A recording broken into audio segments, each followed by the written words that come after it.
বড় জুব্বা নিয়ে এসে কই এটা আদম নবীর জুব্বা। আর একটা মনে করেন সোয়েটারের মতো কাপড় নিয়ে এসে মা ফাতেমার জামা। একটা টুপি নিয়ে এসে আল্লাহ নবীর টুপি, লাঠি নিয়ে এসে আল্লাহ নবীর লাঠি, চুল একটা নিয়ে এসে সাদা চুল, নবীজির চুল।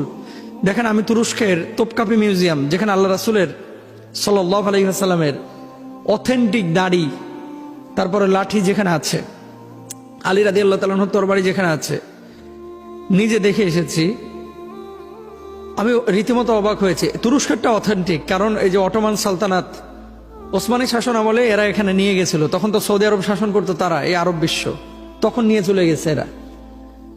এর বাইরে আমি লেবাননে গেলাম এক শায়েকের বাড়িতে দাওয়াত খাইতে, লেবানিজ শায়েক।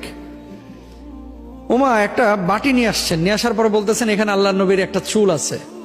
তো আপনাকে আল্লাহ নবীর এই চুল কে দিয়েছে?